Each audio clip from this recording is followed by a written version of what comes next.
Something was seen at Highgate Cemetery in the winter of 1969. A figure, tall, dark and standing motionless between the graves. Within months, hundreds of people would descend on the cemetery in the dead of night, torches in hand, searching for something they couldn't explain. What followed was one of the strangest public panics in modern British history. This is the story of the Highgate Vampire. There is a cemetery in North London that most people walk past without a second thought. It's overgrown, Victorian, and quietly beautiful in a way that old places sometimes are.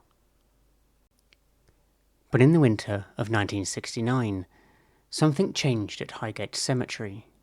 People began to report a figure that was tall, dark, and standing motionless between the graves. And within months, what started as a few quiet whispers had become one of the strangest public panics in modern British history. You're listening to Beyond Haunted UK. I'm Jamie, and if you're enjoying the show, please follow wherever you listen, it genuinely helps. So, Highgate Cemetery opened in 1839. It was designed to be something more than just a burial ground. It was meant to be a place of beauty. A garden of the dead with sweeping paths, elaborate tombs, and Egyptian-style architecture that was considered the height of fashion at the time. The Victorians had a complicated relationship with death.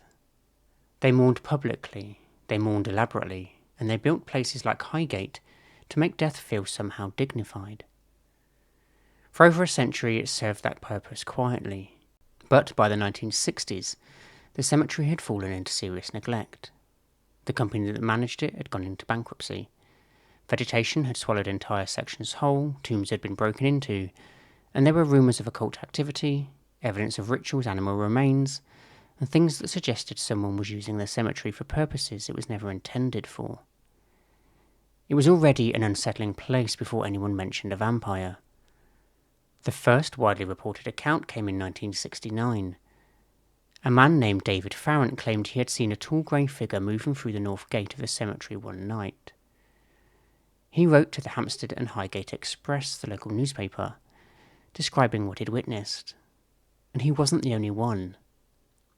Other readers wrote in, other people had seen something similar. A grey figure, a dark shape, eyes, some said that seemed to glow red in the darkness. And then a man named Sean Manchester entered the story. Manchester was a self-styled vampire hunter. He gave interviews, he made bold claims. He told anyone who would listen that what haunted Highgate Cemetery was not a ghost. It was an undead entity, a king vampire he called it. An ancient nobleman who had practiced dark arts in medieval Wallachia before being brought to England in a coffin sometime in the 18th century. And it sounds extraordinary, and it was. But here's the thing, people believed it. Or at least enough people were curious to make what happened next almost inevitable. On the 13th of March 1970, Sean Manchester appeared on a local television programme called Today. He announced that he intended to hunt the Highgate Vampire that very night. What followed was a scene that is difficult to imagine happening today. Hundreds of people descended on Highgate Cemetery. They climbed the walls, they broke through the gates. They spread through the grounds in the darkness with torches and makeshift crucifixes, and searching for something none of them could quite define. The police were called, the crowd was eventually dispersed, and no vampire was found. But the story didn't end there. Over the following months and years, both Manchester and Farrant continued their investigations, and their very public feud with one another. They accused each other of fraud, of dangerous behaviour, and of all manner of things. Farrant was eventually convicted of vandalising memorials in the cemetery. Manchester performed what he described as an exorcism, and the whole affair became stranger and stranger and stranger. Now, I find myself drawn to this story not because I believe there was a vampire in Highgate Cemetery. I don't. But I do think it tells us something generally interesting about the time in which it happened. Now, Britain was changing. The post-war optimism had worn thin, and the counterculture had peaked and was fracturing.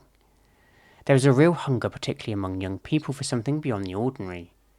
Something mysterious, and something that suggested the world was stranger and more alive than the daily grind implied. Highgate fed that hunger. And in some ways I wonder whether the cemetery itself was the real draw.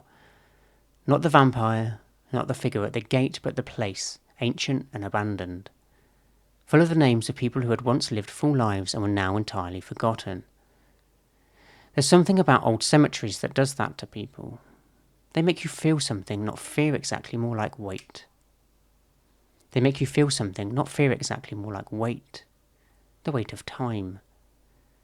When I think about the witnesses who came forward, the ordinary people who wrote to that newspaper, not the self-promoters, not the vampire hunters, I find myself wondering what they actually saw.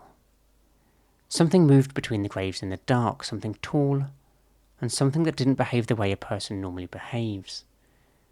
Was it paranormal? Perhaps. Or perhaps it was something far more human.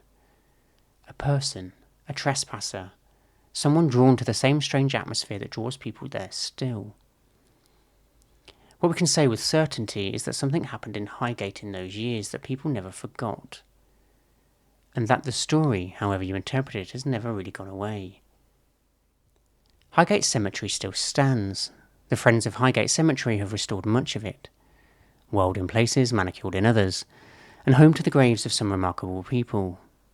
But people still go there at night, and some of them still come back with stories. Maybe that tells us something about the place, or maybe it tells us something about ourselves, our need for mystery, and our need to believe that the world holds more than what we can see in plain daylight. I don't think that's a weakness. I think it might be one of the most human things about us.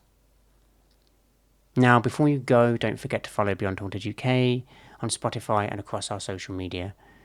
Every follow, every share, and every message helps this community grow and keeps these stories alive. And as usual, you'll find me wherever the strange and the spiritual meet. Until next time, thank you for listening.